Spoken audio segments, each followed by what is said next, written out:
Hola a todos y todas, me llamo Jesús España Rodríguez y soy doctorando por la Universidad de Córdoba. Vamos a comenzar con esta presentación en vídeo sobre mi trabajo titulada Aprendiendo sobre la modernidad cinematográfica a través del videojuego Red Dead Redemption 2 Rockstar Games.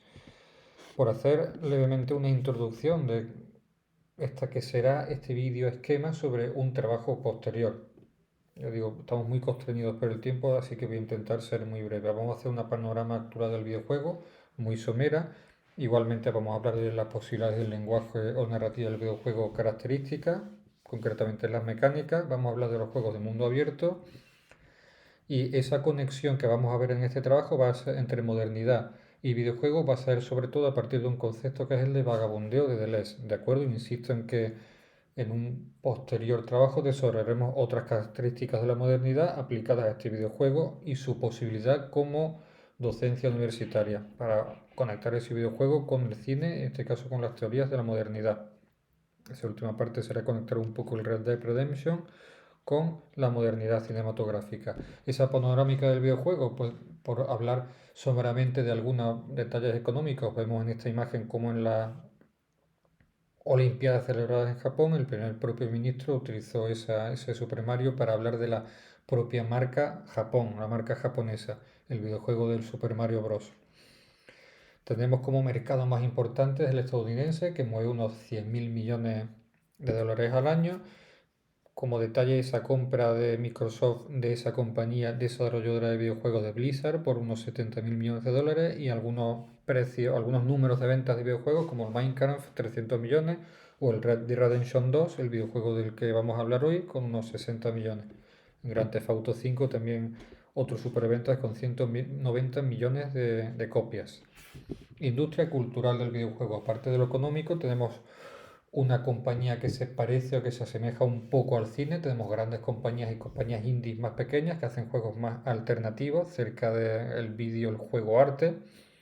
Tendremos un videojuego que puede ser para trabajo, puede ser puramente lúdico, que puede ser también tener aplicaciones incluso militares con algunos simuladores. Tendremos una herramienta que es educativa, también sirve para el estudio psicológico. Puede haber una remediación y una conexión con el mundo del arte, el videojuego en el museo.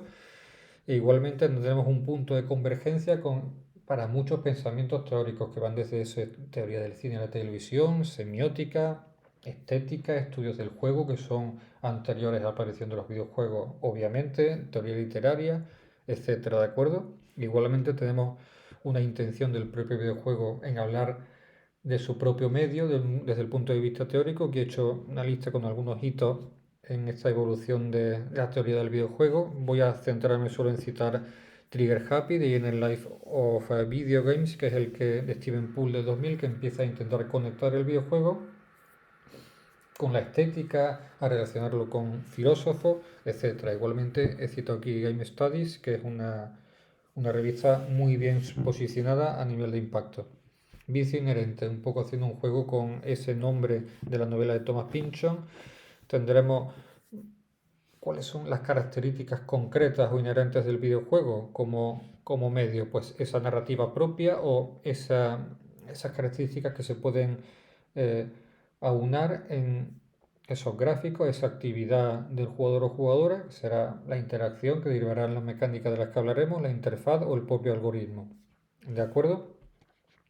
Vamos a ir pasando, insisto, en que estamos muy constreñidos por el tiempo, a esa posible narrativa propia del videojuego. Cualquiera puede entender que esa narrativa es para cualquier tipo de arte, de disciplina artística, es ese guión, la trama, la historia, la herramienta que nos permite llegar al argumento, ¿de acuerdo? En el caso del videojuego tendremos esa interacción del propio jugador o jugadora, insisto, que hará o que modificará esa narrativa.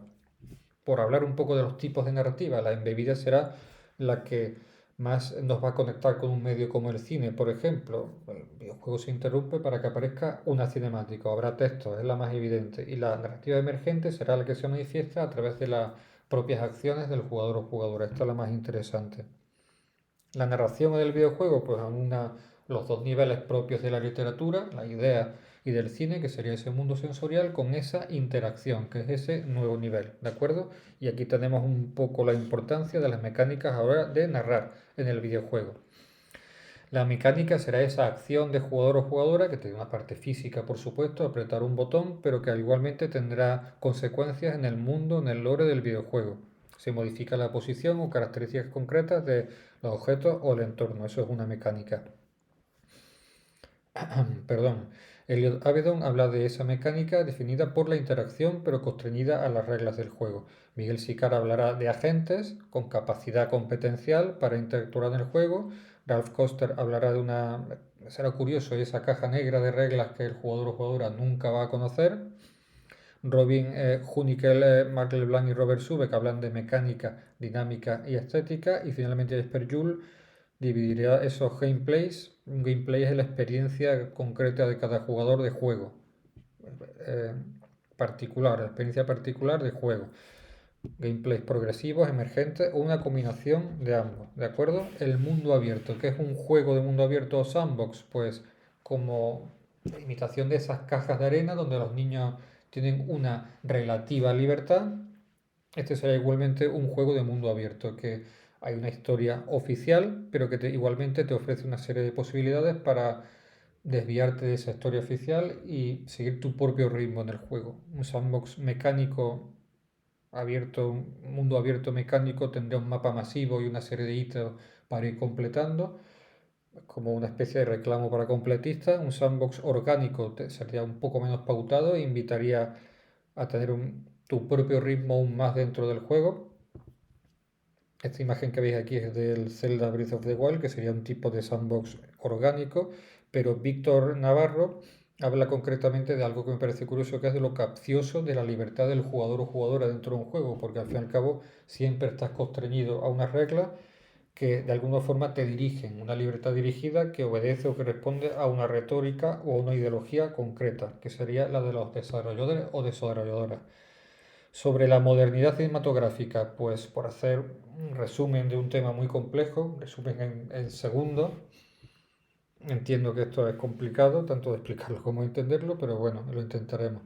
Tendremos esa modernidad anticipada por Jean Renoir y el propio neorrealismo italiano, alcanzada ya por Roberto Rossellini con su relación con la Real Evoluta y que ya eclosione directamente en los 60 para poner en crisis el cine clásico con Michelangelo Antonioni y la Nouvelle Vague. Antonioni entenderá esta modernidad cinematográfica como de alguna forma un cine en el que el propio paisaje, el urbano, acaba imponiéndose y aplastando a las figuras humanas. La Nouvelle Vague lo entenderá como un desafío a las normas clásicas de rodar, con desconexiones sonoras o de imagen. Así que de alguna forma esta modernidad cinematográfica lo que viene es a cambiar las reglas del juego, sobre todo de la filmación clásica, con todas estas cosas que he intentado desarrollar aquí, con un cine fenomenológico, en el caso del neorrealismo, con esa imposición del paisaje sobre las figuras humanas, con los desafíos o desconexiones a la forma de rodar clásica, etcétera. Un cine que tiene otro ritmo distinto, una alternativa al cine clásico, el advenimiento en los años 60. Uno de los teóricos que intentó definir ese cine de la modernidad, era Gilles Deleuze, sobre todo en su imagen-tiempo. Él entendía la imagen-tiempo asociada al cine de la modernidad frente, perdón, a esa imagen-movimiento típica del clásico, y él habla del vagabundeo no como un movimiento puramente físico, sino como una forma de ser y estar en el mundo. Entiende ese vagabundeo como una cierta forma de resistencia a las convenciones, ¿de acuerdo? En lugar de adherirse a una lógica lineal o a un pensamiento único, gracias al vagabundeo, a esa errancia, de alguna forma se pueden explorar ideas alternativas. Igualmente el cine se puede escribir a este vagabundeo, haciendo u ofreciendo al espectador o espectadora esa experiencia de un tiempo no lineal. El espectador puede vagar entre momentos justapuestos sin seguir una narrativa tradicional, ¿de acuerdo? He puesto aquí tres ejemplos de películas donde creo yo que hay personajes que desarrollan o experimentan esa errancia o ese vagabundeo. Jerry de Gus Van Sant, La aventura de Michelangelo Antonioni o tenemos aquí a esta Vivir su vida de Godard, ha escrito la novela Vague. Igualmente he puesto tres ejemplos de juego donde los protagonistas se abandonan a ese vagabundeo, como el Red Dead Redemption 2, el Zelda Breath of the Wild o este Hitman, que no es exactamente un mundo abierto. Bueno, he puesto tres ejemplos de videojuegos en tercera persona que podrían ascribirse a ese vagabundeo. Vamos a entrar en el Red Dead Redemption 2, desarrollado por Rockstar Games en 2018. Es una representación ficticia de esa Norteamérica fin y secular y tendremos un típico videojuego en tercera persona o de mundo abierto, donde el jugador o jugadora tiene esa libertad para explorar al margen de la historia principal. Esas posibilidades del mundo abierto del Red Dead Redemption 2, pues como sandbox o como caja de arena, tendremos un vasto mapa para movernos, es cierto, pero es verdad que tendremos una historia no lineal, aunque se preserve el hilo argumental global o principal, se permiten múltiples soluciones, varios finales, un relato que no va a ser aristotélico y donde tenemos esa posibilidad de explorar esa, como digo, esa, es de forma no lineal esas otras alternativas a la narración clásica, ¿de acuerdo? Tendremos un mundo posible, un espacio para la maniobra, la reflexión, incluso una cierta ética.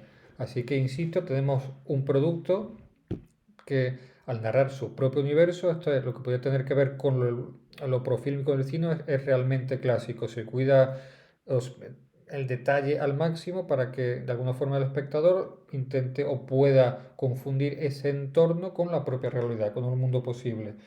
Igualmente es clásico en el sentido de que es como esa catedral que construían las películas clásicas, ¿no? Donde un equipo enorme acababa creando esa película, ¿no? O casi como esos estudios barrocos de pintura, pero en lo que realmente es anticlásico, principalmente esa posibilidad de abandonar la línea principal del juego para abandonarte a ese slow game, a ese vagabundeo, a esa errancia que permite disfrutar del juego con un ritmo propio o explorando esa forma no lineal de narrar, ¿de acuerdo? Tendremos, como digo, un videojuego del vagabundeo con un ritmo totalmente anticlásico. Insisto en que hasta aquí esta breve presentación, donde estamos muy constreñidos por el tiempo. En los próximos trabajos no solo intentaremos relacionar este vagabundeo de Deleuze con la modernidad y con la posibilidad de hablar de la modernidad en un videojuego,